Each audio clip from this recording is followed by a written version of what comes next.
Voilà. Chers amis d'Ivoire TV, encore une fois de plus, nous allons tous dire merci à M. Bidefer. M. Bidefer que vous avez vu bon nombre de fois sur notre télé, Ivoire TV, pour ses propos, ses contributions.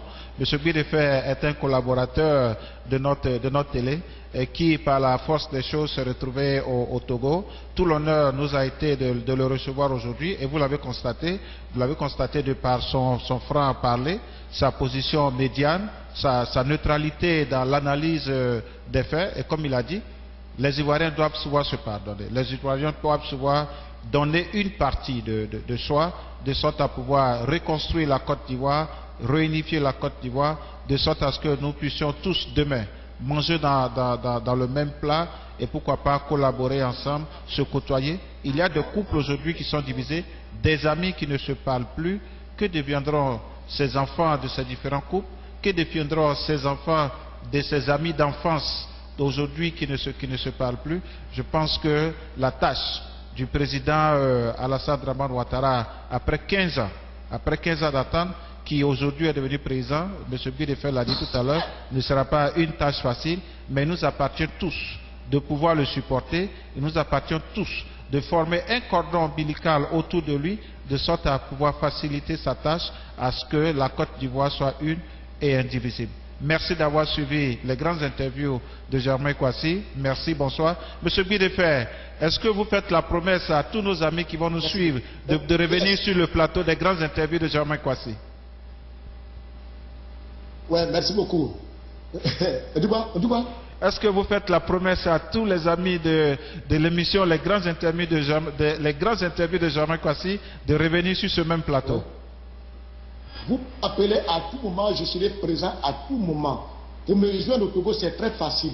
00 228 52 57 100. Je suis disponible pour tout ce qui est contribution à la paix dans notre pays et en Afrique en général. Monsieur Bidefer, vous pouvez donner encore une fois de plus votre numéro du Togo?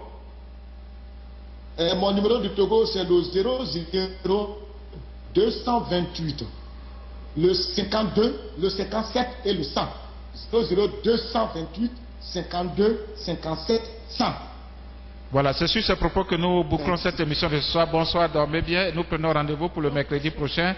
C'était Germain Kwasi sur le plateau des grandes interviews. Bonsoir. Merci bien, monsieur Bidefer. Bonsoir. Merci bien. Est-ce qu'on a le droit de regarder cette affaire de loi de temps? Non, moi je pense que même si la CEI n'a pas respecté ses engagements, on peut programmer dans 3 jours ce qu'elle devait dû faire, qu'elle n'a pas pu faire, on peut lui accorder des circonstances atténuantes compte tenu de l'atmosphère qui régnait. Parce que moi je me rappelle, j'ai vu à la télévision, pendant la proclamation des choses d'une journée, et j'ai vu des représentants de la majorité présidentielle déchirer ces résultats. Bon, si on a déchiré, quel jour, quel temps on va mettre pour attraper, pour diffuser ça? Donc on peut accorder des circonstances atténuantes. Ah oui, parce qu'on veut sortir des crises. Quand on doit sortir des crises, chacun doit accepter un peu, de faire un peu un don de soi, pardonner un peu, avoir un peu de retenue. Bon, la Cour constitutionnelle, elle a proclamé ses résultats. Mais quand tu vois la Cour constitutionnelle, le président de la Cour constitutionnelle, c'est un élément, un bras droit du président Laurent Gbagbo. C'est le président du Conseil général et FPI de la région de Divo. Mais moi je ne comprends pas. Et donc c'est normal que lui, il soutienne Laurent Gbagbo. Donc on est dans 2 procédures comme ça. La Cour constitutionnelle, qui est l'élément chargé de valider les élections, et puis la CEI qui proclame les élections. La CEI proclame, est élu Alassane Ouattara. La Cour constitutionnelle dit que ce n'est pas Ouattara, c'est Laurent Gbagbo. Parce qu'il y a eu 7 départements du Nord qui ont été enlevés dans le décomptage, ou alors on appelle ça décomptage, je ne sais pas, mais dans le décomptage des voix. Mais je ne comprends pas. Et quand ils ont fait cela, Alassane Ouattara se retrouve avec 48,90% des voix. Laurent Gbagbo se retrouve avec 51,10%.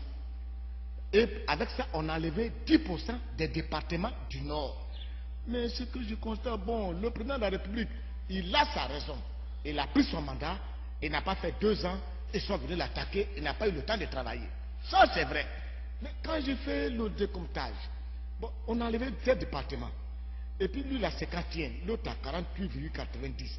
Mais l'écart est tellement mince Tu vois, mais est-ce qu'on peut diriger un pays avec des voix, avec les voix des autres pays? Hors de cela, non, non.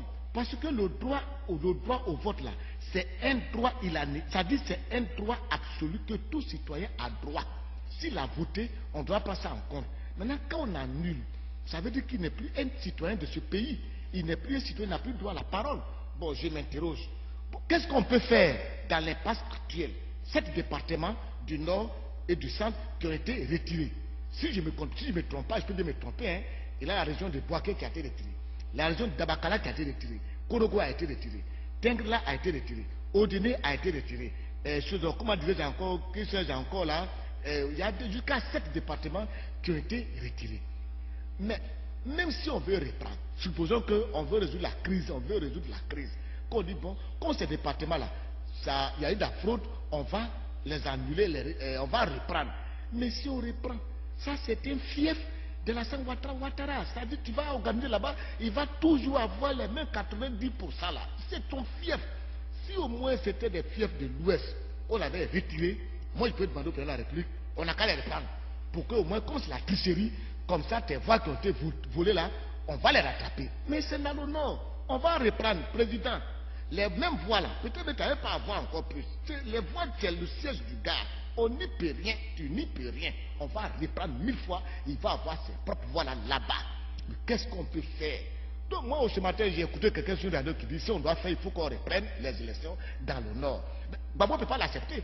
Même si j'étais Babo, je ne vais pas l'accepter. Parce que je l'accepte, c'est dans le fief du gars. Ce sont ses voix, On va reprendre 1000 fois, il gagnera 90% là-bas. Tu n'y peux rien. Et puis, il n'y a pas autre solution, et c'est vrai. Et donc, à cet instant précis, moi, je considère beaucoup le représentant Laurent Gbagbo et j'apprécie en fait sa manière de faire. Laurent Gbagbo a dit, je ne peux pas accepter que un coup d'État fasse partie d'un président d'un pouvoir. Ça, vraiment, ça dit, le président Gbagbo l'a dit et c'est normal et il faut que ça soit mis dans l'esprit de tout un chacun. Et si aujourd'hui on arrive aux élections, mon président, que tu vois qu'on a fait des calculs de voix et que tu as perdu, mon président, tu quittes tranquillement. Ce qu'ils veulent faire, ils n'ont qu'à tu cèdes la place à la Ouattara. C'est tout. Maintenant, si tu veux aussi, ce qui a été fait, on va recompter. Non, on va reprendre. Mais si on reprend, mon président, ça ne va pas t'arranger parce que c'est les mêmes voix du gars. C'est son siège, c'est son fief. Il a déjà fait beaucoup de pourcentages là-bas. Si on reprend, peut-être même tu vas avoir encore moins que ça parce que, voilà, ils sont là-bas. Tu n'y peux rien. Aujourd'hui, on est dans une logique d'affrontement. Parce que Laurent Gbagbo n'est pas prêt à se laisser faire. Mais Alassane Ouattara n'est pas prêt à se laisser faire. Et aujourd'hui, on est dans une logique de guerre, une logique d'histoire qui nous autres, qui sont par exemple des citoyens lambda, qui n'avons rien, qui nous débrouillons pour manger, on ne sait plus à quel sens se vouer. Moi, par exemple, qui vous parle, moi, oui, à là où je vous parle, même mon loyer, ça fait 2 mois, je n'ai pas encore payé. Même pour manger à la maison, j'ai tous les problèmes. Parce que je ne sais pas quoi faire. Mais je ne travaille pas, je ne fais plus rien. Et nous sommes ce matin, on n'a même pas voulu même enregistrer même. Par exemple, on m'appelle, je suis déjà quelque part en train de se dire, ah, moi, comme ça, si on dit qu'il ne faut pas sortir pendant 2 jours, mais je suis mort, je vais mourir de faim. Donc, tu vois, donc, on est de ces gens d'Ivoiriens comme ça qui ne faisons rien, qui menons nos activités personnelles, qui nous payons nous-mêmes, et on n'a pas de salaire qui est viré. Les autres ont des salaires virés. Et on est coincés, nous sommes bloqués, on est dans cet imbroglio, et nous sommes là. Et les puissances sont là aussi. Draman est là, Gbagbo est là, ils sont là, ils ont leur argent, ils vivent tranquilles. Moi, je pense que le président Laurent Gbagbo, moi, je pensais que vraiment, si on a fait le décomptage, que vraiment, tu es l'homme le démocrate que moi, j'ai toujours rêvé, mon président, tu lèves carrément, tu dis, je me rallie au verdict des urnes, j'appelle mon frère Alassane Ouattara et je rends le tablier. Mais souvent, quand tu vois que les présidents ont peur, ça dépend souvent du comportement de la communauté internationale. Ils sont partis comme ça, ils ont blagué Charles Taylor. Charles Taylor, il faut laisser le pouvoir, il faut laisser, par là n'est pas bien, il faut laisser. Et il a laissé. Dès qu'il a laissé, ils sont partis le prendre pour aller le juger. Vous voyez, ça fait que la communauté internationale a mis un peu, c'est-à-dire, n'a plus mis en confiance certaines personnes. Vous avez poussé le Nigeria, au Basanjo, qui est parti voir Taylor d'abandonner le pouvoir pour éviter les tueries. Taylor a accepté. Mais quand il a accepté, il a fait quoi? Vous l'avez arrêté. Donc aujourd'hui, Gbagbo aussi, il peut craindre. Vous me dites de laisser. Si je laisse, demain vous allez venir m'arrêter. Donc voyez un peu ce petit comportement qui peut pousser des gens à avoir des positions comme ça. avoir des positions comme ça, même si c'est anormal, chacun va s'attirer sur le plan normal. Et qui paie les pots cassés? C'est nous autres qui payons les pots cassés. Demain, quand il va y avoir une intervention militaire, c'est nous qui payons les pots cassés. Et c'est nous en toute sincérité, et c'est nous. Et tu vois. Donc ce que je peux demander à mon président de la République, où on est assis, avec 51%, moins 7 départements, mon président, même si on reprend, le gars là, c'est dans son fief. À tout prix, il va gagner à Tengrela, il va gagner à Odiéné, il va gagner à Korogo, il va gagner à Boaké, il va gagner à Katiola, il va gagner à Dabakala, il va gagner à Ma, il va gagner à Touba, il va gagner là-bas. Et puis là-bas, où lui il gagne là-bas, là, je ne sais pas, il y a quel problème, mais lui il fait là-bas, là, quand il gagne là-bas, c'est une affaire de score de 90, c'est-à-dire il n'a jamais fait 80. Donc quand tu vois ça, il faut laisser. Président, il faut laisser. Il faut laisser il faut laisser. Vous, on est en train d'arriver, la vie des Ivoiriens, la vie des concitoyens est en danger. Mon président, il faut laisser. Il faut laisser, ce n'est pas joli.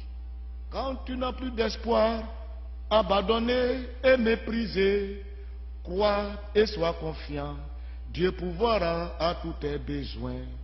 Crois et sois confiant, Dieu pourvoira à tous ses besoins. À ma bout de fer, 01 08 02 31, je vous salue. À la prochaine.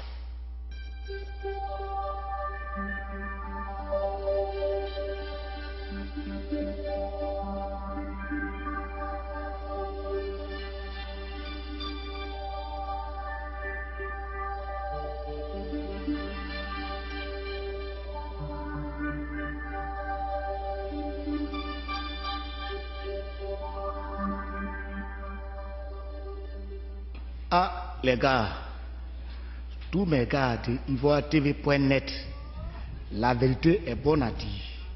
Je ne peux plus me permettre de parler comme ça, ce n'est pas bon ici, là, jusqu'à ce que la crise puisse finir normalement, jusqu'à ce que le panel des chefs d'État qui est arrivé là trouve la solution définitive. Et ici à Abidjan, il y a des excités qui font vivre du calvaire aux gens. Alors moi, je préfère ne plus parler, parce que où on est assis aujourd'hui, c'est à chacun sa sécurité.